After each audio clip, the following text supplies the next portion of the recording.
votre contenu avec McDonald's. Salut à tous. Inspiré par la proximité de Noël, on vous dépose le dernier résumé de l'année 2025. Vous allez y voir qui du PSG ou de Lens, séparé par un point, va passer les fêtes au sommet de la Ligue 1. Finir l'année sur une bonne note dans la foulée de leurs succès européens. Marseille et Monaco, acteurs de l'affiche du week-end, ont le même objectif. C'est parti pour 17 minutes de football made in France. Notre première escale, Angers. La fameuse douceur angevine a vécu, les visiteurs du SCO peuvent en témoigner. Même Nantes, l'habituel grand frère, est mal reçu. Imad Abdelli, au quart d'heure de jeu, transforme son deuxième pénalty de la saison suite à une main de Tilel Tati. Relégables depuis leur défaite face à Lens, les Canaries vont ensuite se faire transpercer par un contre de 80 mètres conclu par Sidiki Chérif. À 3 jours de fêter ses 19 ans, le puissant Chérif dégaine là son 4e but cette saison. Tout simplement dévastateur. 48 heures après l'intronisation d'Ahmed Kantari sur le banc nantais, la titularisation de Fabien Sontonze est l'un des choix forts du nouveau coach. Confiance rendue. Dans un angle fermé, l'ancien Messin trompe Hervé Kofi avec une frappe sourde sous la barre. Mais Angers est décidément le fossoyeur des équipes en crise. Après son succès à Nice, il va enfoncer Nantes. Si la tentative d'Abdelli est repoussée par Anthony Lopez, Harouna Djimirin dompte le second ballon. Un temps signalé en position de hors-jeu, le jeune attaquant camerounais voit finalement son enchaînement être validé par la VAR. 4 minutes seulement après la réduction de l'écart nantaise. Une 4e victoire en 5 rencontres tend les bras aux scoïstes. Lilian Raouli-Soar la rendra encore plus mémorable. Entré en jeu 10 minutes plus tôt, le latéral droit profite du temps additionnel pour inscrire son 2e but en carrière dans l'élite. La fête est totale pour les joueurs d'Alexandre Dujeu qui passeront les fêtes avec 11 points d'avance sur leurs voisins des Pays de la Loire. La tâche s'annonce rude pour Ahmed Kantari et ses troupes, privés de victoire depuis le 24 octobre et plus que jamais dans le rouge.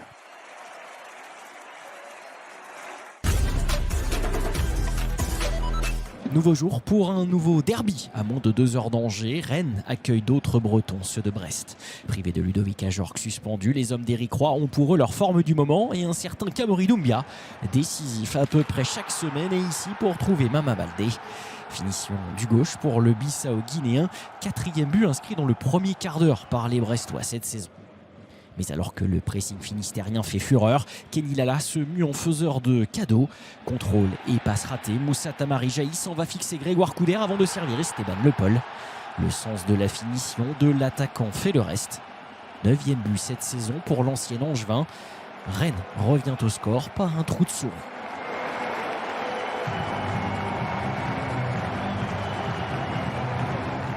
80 secondes plus tard, tout pile, on prend quasiment les mêmes et on recommence. Le calice jusqu'à Lali pour Lala, remise mal dosée pour Brendan Chardonnay. Le piston survitaminé Tamari est encore là et file au but lui-même. Entre les jambes de Couder cette fois-ci, vitesse et précision pour le Jordanien qui inscrit là son 2e but de l'exercice.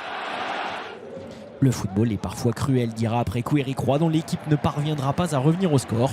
Au contraire, sur un beau mouvement orchestré par Ludovic Blas puis Quentin Merlin, Kader Meïté, 18 ans, bien placé, marque de près son 3e but de la saison. 3 joueurs impliqués qui étaient tous remplaçants au coup d'envoi. Signe que la claque reçue au Parc des Princes n'était qu'un épiphénomène pour des Rouges et Noirs qui en sont désormais à 5 succès en 6 matchs. Destitué de la place de leader par Lens au soir de la 14e journée, le Paris Saint-Germain et son capitaine Vitinha entendent mettre la pression sur les Sons et Or qui joueront 24 heures plus tard. Dans ce choc des extrêmes face à une lanterne rouge qui a déjà perdu 10 matchs cette saison, Gonzalo Ramos profite d'un corner rapidement joué à 2 pour placer une tête croisée imparable pour Jonathan Fischer. Titulaire une fois sur 2 en moyenne en championnat cette saison, le Portugais score son 40e but sous les couleurs parisiennes, lui qui est arrivé seulement en janvier 2024. Dembélé, Neves ou encore Mendes laissés au repos pour préparer la finale de la Coupe intercontinentale face à Flamengo. Place est encore faite au jeune Titi parisien. Ibrahim Baye pour le coup de rein et le coup d'œil. Quentin Djantou à la finition comme à la parade. Premier but en Ligue 1 pour le jeune homme de 18 ans. 17e buteur différent du PSG cette saison. Un record de diversité dans le top 5 européen. À 2-0, les Mosellans auraient pu couler. Juste avant la mi-temps, Saint-Symphorien va au contraire se réveiller. Sur le second temps d'une attaque des Grenats, Jesse Deminguet nous offre une superbe frappe sans contrôle. L'ancien Canet relance le match avec ce tir qui trompe Matvei Safonov, à nouveau titulaire dans les buts, malgré le retour de blessure de Lucas Chevalier.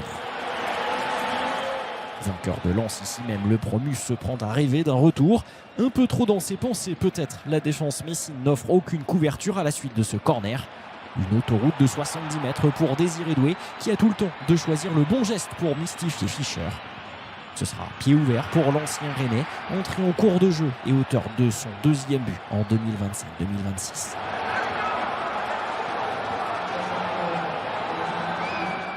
Une quatrième défaite de rang est promise aux hommes de Stéphane Lemignan, mais Georgi Tsitaishvili refuse de s'avouer vaincu. Aidé par un superbe appui de son capitaine Gauthier Hein, le Géorgien met Warren Zaïre Emery au supplice et inscrit un but splendide. Un but qui peut tout relancer. Mais il manquera finalement un peu de temps au FC Metz, battu pour la 15e fois de suite par le PSG. Paris pas souverain, mais Paris gagnant.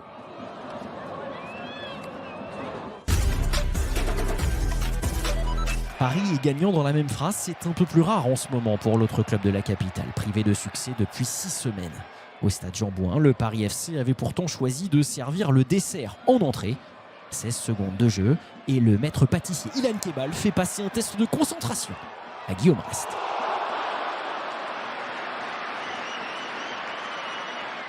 Question vigilance, acte 2, Amari Traoré coupable d'une main dans la surface. Les hommes de Stéphane Gilly concèdent leur 8e pénalty cette saison. Mais le promu a une botte secrète, Kevin Trapp, qui se détend du bon côté sur la tentative de Djibril Sidibé. Sur les 11 pénaltys qu'il a affrontés en Ligue 1, l'ancien gardien du PSG n'en a encaissé que 6. C'est finalement par la passe que le champion du monde 2018 va se montrer décisif. Un peu de champ pour centrer et trouver Santiago Hidalgo. Opportuniste, l'Argentin inscrit son 2e but en 2 déplacements.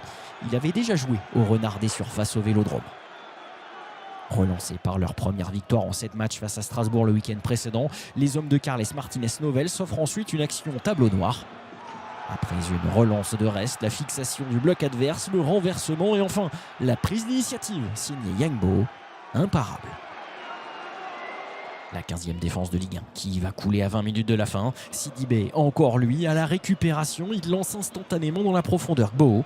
Une finition d'authentique buteur entre les jambes de Trapp. Avec ce doublé, le franco-ivoirien en est déjà à 5 réalisations, soit autant que la saison dernière.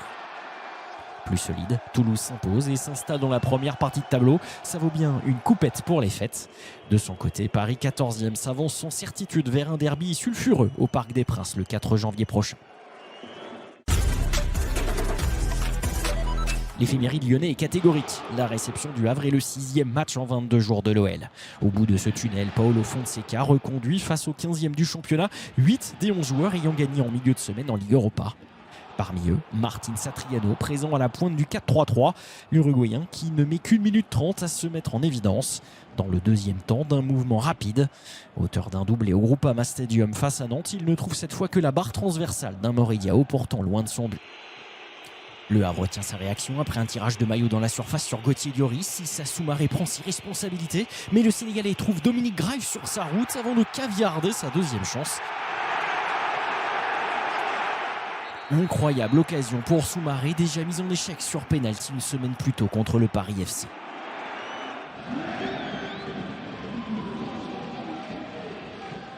L'OL s'avérera plus pragmatique, centre parfait du pied droit d'Afonso Moreira pour la tête plongeante de Pavel Chouk. 7e but, toute compétition confondue pour l'international tchèque, bien aidé par un centreur portugais inspiré. Service minimum pour un Lyon sans marge mais qui s'offre 3 points synonymes de maintien dans le top 5. Le Havre de son côté étire sa mauvaise série à 6 matchs sans succès. À Strasbourg, c'est même le top 4 qui est ouvertement visé en fin de saison. Mais les brillants milieux de semaine européens ont du mal à se prolonger en championnat ces derniers temps. Le gardien l'orienté Yvon Mvogo met son veto à la tête cadrée d'Ismaël Doucouré. Vaincus depuis 6 matchs, les Lorientais avaient l'habitude de montrer leur côté sombre à l'extérieur en début de saison. Mais c'était avant. Car c'est bien côté pile que la tentative de plus de 30 mètres de leur capitaine Laurent Abergel a failli retomber. Mike Penders répond brillamment à Mvogo. La battus lors de leurs 3 dernières sorties en Ligue 1. Les hommes de Liam Rossenior, privés d'Emmanuel Emega encore 6 semaines, ne peuvent plus compter non plus sur le rendement de Joaquin Panichi. La tête de l'ancien joueur d'Alaves est symptomatique des difficultés de l'Argentin, muet désormais depuis 8 matchs. À la Méno, le tableau d'affichage n'a pas tourné, le compteur point lui, si, un peu.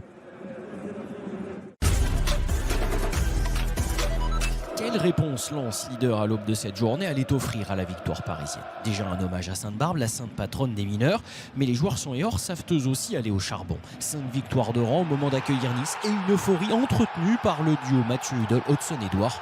Le centre du premier nommé est repris par l'ancien parisien qui place une tête XXL hors de portée de Yehvan Diouf.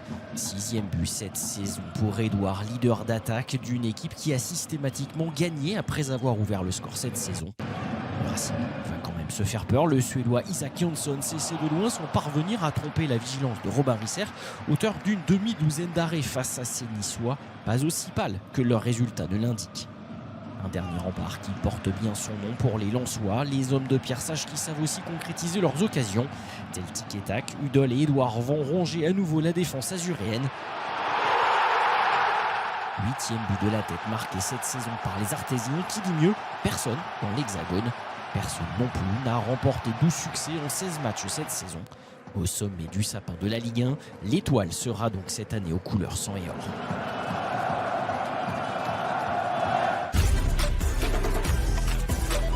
Spoiler à destination des plus fragiles, ce qui suit relève d'une douce folie et peut conduire à de fortes émotions. Il est vrai que la situation d'Auxerre barragiste suggérait une nouvelle révolte à la maison, surtout quand les 2 équipes qui la suivent au classement ont perdu avant elle. Mais Lille n'a pas de cadeau à faire dans sa course à l'Europe, c'est même plutôt Donovan Léon qui en fait un au LOSC en repoussant la frappe de Sam et Sarawi dans les pieds d'Ocon Haraldsson. Lille mène, mais comme face à Berne 72 heures plus tôt en Ligue Europa, les troupes de Bruno Genesio vont se retrouver à 10 avant la mi-temps. Jérémy Pignard exclut Nathan Ngoy pour un geste brutal sur Dani Namazo. Une supériorité numérique que les Iconais mettent à profit pour égaliser. Lassine Sinayoko est auteur de son 5e but de la saison. Un but du Malien qui concrétise la domination des joueurs de Christophe Pellissier. Un partout au tableau d'affichage, mais aussi au tableau rouge. Clément Akpa rejoint Ngoy au vestiaire après une intervention non maîtrisée sur Benjamin André.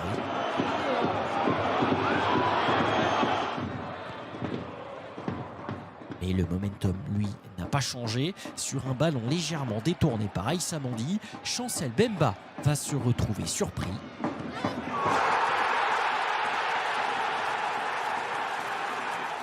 Le Congolais esquisse un geste qui trompe son propre gardien Berkehauser. Auxerre est devant. La GIA tire virtuellement un 2e succès consécutif inédit cette saison, mais la stat va tenir 11 minutes. Elle vole en éclats en même temps que la reprise magnifique de Nabil Bentaleb. L'ancien Angevin marque toujours quand ça compte. Son 2e but cette saison ne fait pas exception à la règle. On était déjà dans un match dense, on bascule désormais dans le baroque. Entré en jeu à la place d'Olivier Giroud quelques minutes plus tôt, le jeune Lillois Soriba Diaoun, 18 ans et 2e apparition en Ligue 1, joue les solistes dans la surface et parvient à trouver la solution d'une frappe enroulée hyper précise. La délivrance pour le jeune international U18 et tout le parquage visiteur. Il semble en effet se diriger vers un 4e succès d'affilée dans l'élite. Le temps de le dire, et Félix Correa tacle Laminsi dans la surface. Pénalty sifflé par l'arbitre et transformé par Sinayoko, déjà buteur de la sorte une semaine plus tôt face à Metz. Les Ajaïstes reviennent à nouveau au score, 3 partout. Et puisque 2 minutes s'étaient écoulées sans un fait de jeu, voilà que sur un corner joué à 2, Benjamin André, capitaine lillois mort de faim, s'élève plus haut que tout le monde pour aller chercher le 4e but dans le Money Time, si souvent payant côté lillois. De quoi en perdre son latin et son calme pour Oussama El Azouzi, lui aussi renvoyé au vestiaire par M. Pignard avant ses coéquipiers. Impliqué dans ce début d'échauffourée, le Lillois Romain Perrault devra lui aussi quitter le terrain prématurément. 4 cartons rouges distribués dans un même match, pas vraiment banal là non plus. Mais ce n'est pas ce que les Lillois retiendront de ce match décidément prolifique. Si le niveau de 10e succès cette saison pour eux. Votre résumé se referme sur une institution de notre championnat. Marseille-Monaco affiche un temporel qui refuse de vieillir, un peu comme Pierre-Emerick Aubameyang et Lucas Hradecki, 36 ans tous les deux, et qui s'offre une belle joute d'entrée remportée par le gardien finlandais. Monaco insondable avec ses 4 défaites en 5 journées, mais capable du meilleur après 20 minutes de souffrance. Folarin Balogun est tout près de réduire au silence le Vélodrome, mais Pierre-Emile Højbjerg supplée magnifiquement Geronimo Rulli. On connaissait les gardiens volants, mais dans ce match spectaculaire et indécis, ce sont les défenseurs sauveurs qui vont avoir la part belle. Revenu de suspension, le monégasque Thilo Kehrer enlève à son tour une épine dans le pied de son équipe sur une tentative de Matt O'Reilly. Muette lors de sa dernière sortie à Lille, la meilleure attaque de Ligue 1 va finalement trouver la solution dans les 10 dernières minutes. Mason Greenwood a l'habitude de camper le rôle du héros. Il fait à nouveau chavirer Marseille avec une frappe sans contrôle, synonyme de 11e but personnel. L'OM de retour sur le podium grâce au meilleur buteur du championnat, oui, mais dans la douleur. Une dernière prouesse de Rulli sur un tir d'Ileni Kena. Un dernier sacrifice de défenseur, Aguerd cette fois devant Biret. Un match sur un fil gagné au buzzer par les troupes de Roberto De Zerbi, lesquelles finissent l'année civile sur un bilan éloquent d'une seule défaite à domicile en Ligue 1.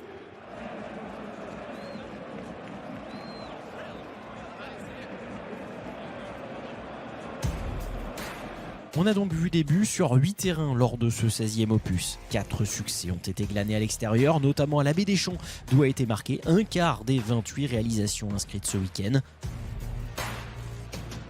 Lens et Paris continuent de mener grand train en tête du championnat. Monaco, battu pour la 5e fois en 6 matchs, glisse de son côté à la 9e place. En bas de classement, les 5 derniers ont perdu et s'avancent vers une deuxième partie de saison pour le moins tendue. Tout ce petit monde nous donne rendez-vous début 2026 pour la dernière journée des matchs allés, avec notamment un derby parisien. Ce n'était plus arrivé dans l'élite depuis 36 ans. En attendant la reprise, on vous souhaite de joyeuses fêtes.